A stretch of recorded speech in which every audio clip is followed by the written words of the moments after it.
porque no solo de pan vive el hombre, sino de toda palabra que sale de la boca de Dios.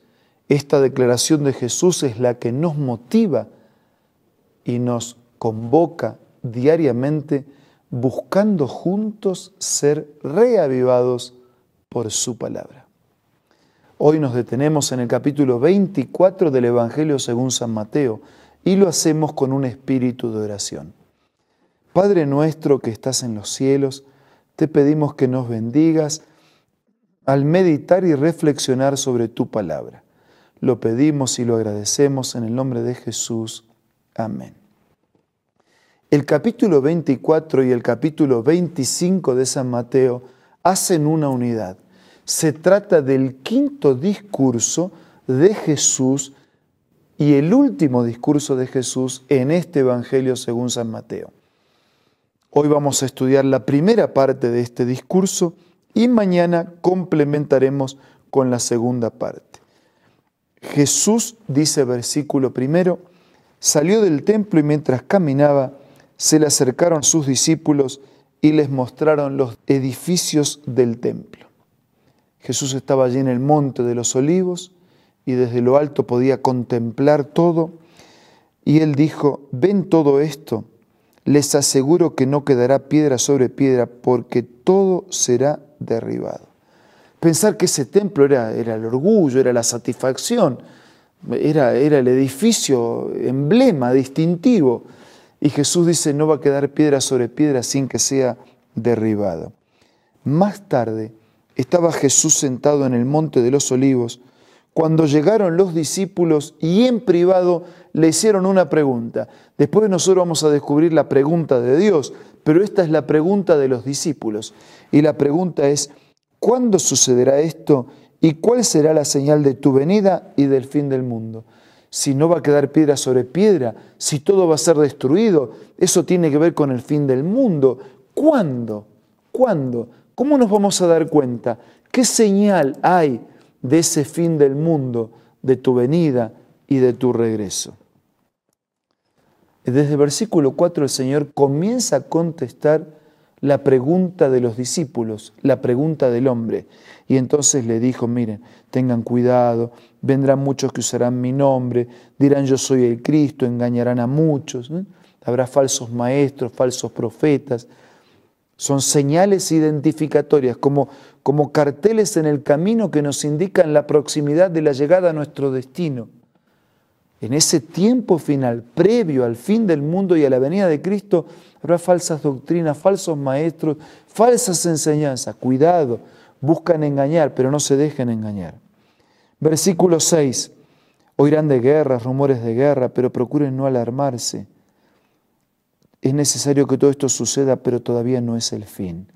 Guerras y rumores de guerras. Alguien dijo que la historia del mundo, del hombre, es la historia de sus guerras. Siempre hemos estado en conflicto, o peleando o amenazándonos por pelear. Naciones contra naciones, reinos contra reinos. Eso es lo que dice versículo 7. Se levantará nación contra nación, reino contra reino, guerras de alcance mundial. Ya las hemos tenido. Habrá hambres, terremotos por todas partes. Todo esto será apenas el comienzo de los dolores. Serán entregados, serán perseguidos, serán acusados por la fe, por el trabajo de los falsos profetas. Versículo 14. Y este evangelio del reino se predicará en todo el mundo como testimonio a todas las naciones y entonces vendrá el fin. Después de dar esas señales, ¿no? Hambre, pestilencias, pestes, guerras, violencia, falsas doctrinas, falsos maestros. Pero hay algo más. El evangelio tiene que ser predicado hasta lo último y entonces va a venir el fin. Versículo 15. Así que cuando vean en un lugar santo el horrible sacrilegio de la que habló el profeta Daniel, el que lee, que lo entienda. Los que están en Judea huyan a las montañas. El que está en la azotea no baje a llevarse nada de su casa. El que está en el campo no regrese para buscar su capa. Qué terrible será en aquellos días para las que están embarazadas o amamantando. Oren para que la huida no sea en invierno ni en sábado. ¿Está hablando de la destrucción de Jerusalén? en primera instancia y está hablando del fin del mundo en segunda instancia. Si en algún momento serán perseguidos, que no sea en invierno, van a pasar frío, que no sea cuando están amamantando, que tampoco sea en sábado, que puedan guardar ese día como Dios lo ha establecido en su palabra. Porque habrá una gran tribulación, como no lo ha habido desde el principio del mundo hasta ahora, ni la habrá jamás. Y si esos días no se acortaran, nadie sobreviviría, pero por causa de los elegidos serán acortados. Día de angustia, día de crisis, día de tribulación, como nunca antes hubo. Serán días difíciles, días malos, tal vez los peores, pero una buena noticia, serán los últimos, serán los que antecedan al regreso definitivo del Señor y la instauración definitiva de su reino. Cuando digan, mire, ahí está el Cristo, allá está, no crean. Cristo no va a venir de manera privada. Cuando dice está en el desierto, no salgan. Versículo 29. Después de la tribulación de aquellos días, se oscurecerá el sol. Y mirando la historia y la ciencia, un gran oscurecimiento del sol ocurrió, según las bibliotecas y los registros, el 19 de mayo de 1780. Y dice, no brillará más la luna. Esa misma noche la luna se puso roja como sangre. Y además dice, y las estrellas caerán del cielo y los cuerpos celestes serán sacudidos. Y eso ocurrió en noviembre de 1833. Quiere decir que ya estamos en este tiempo final de la historia. Estos fenómenos de la naturaleza específicos y puntuales ya han ocurrido. La señal del Hijo del Hombre aparecerá en el cielo, se angustiarán todas las razas de la tierra, verán al Hijo del Hombre venir en las nubes. Aprendan de la higuera. Cuando la higuera brota, el verano está cerca. Cuando estas cosas suceden, está cerca el regreso del Señor. Sepan que el tiempo está a las puertas. Desde el versículo 36 hasta el final, se nos dice que el día y la hora nadie la sabe, ni siquiera los ángeles que están en el cielo, ni el Hijo, sino solo el Padre. La venida será como en los días de Noé, vendrá así de imprevisto. En los días de Noé, dice, la gente comían, bebían, se casaban, se daban en casamiento, hasta que no entró en el arca y no supieron nada de lo que sucedía hasta que llegó el diluvio y se lo llevó a todos.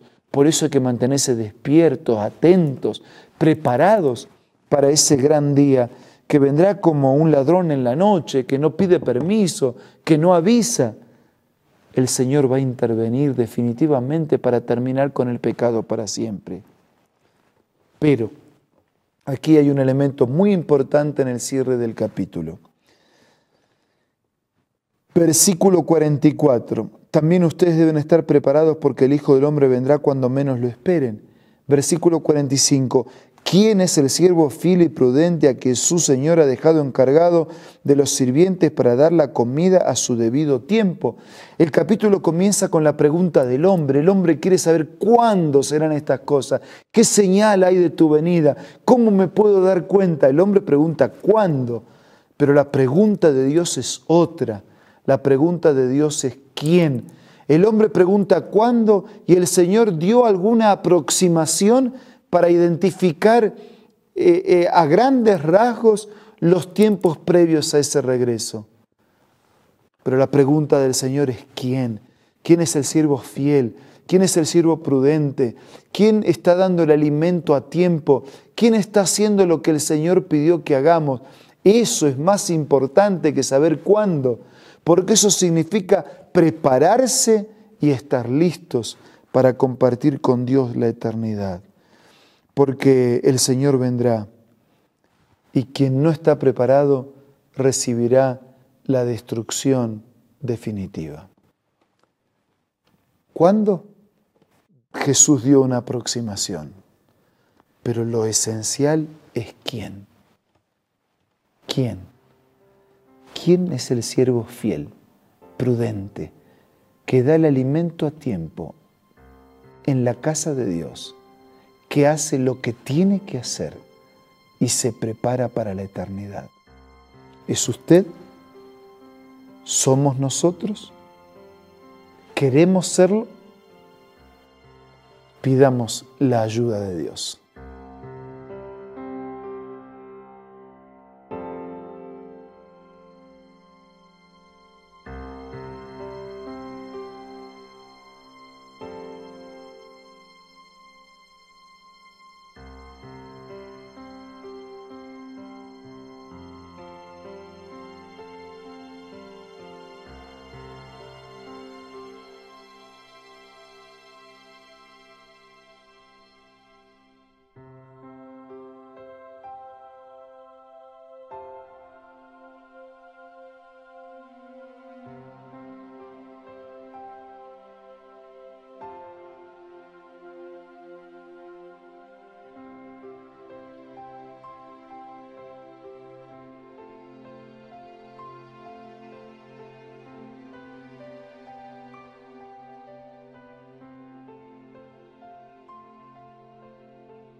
Señor, gracias por mostrarnos a través de este capítulo que vivimos tiempos finales en la historia de la humanidad. Pero gracias también por mostrarnos lo indispensable e imperioso de prepararnos, de ser los siervos fieles y prudentes, que hacemos lo que tenemos que hacer, que vivimos de la manera como nos has indicado, porque queremos ser parte de tu reino. Por favor, bendícenos, por favor, ayúdenos, por favor, asístenos con tu gracia, con tu poder y con tus promesas. Queremos que vengas, necesitamos que vengas, pero queremos prepararnos para ser parte de tu reino. Te lo pido y te lo agradezco en el nombre de Jesús. Amén. Si algo más podemos hacer, si podemos ayudar con algún material complementario que nos permita prepararnos para compartir con Dios la eternidad, cuente con nosotros. Nos reencontramos mañana para seguir juntos buscando ser reavivados por su palabra.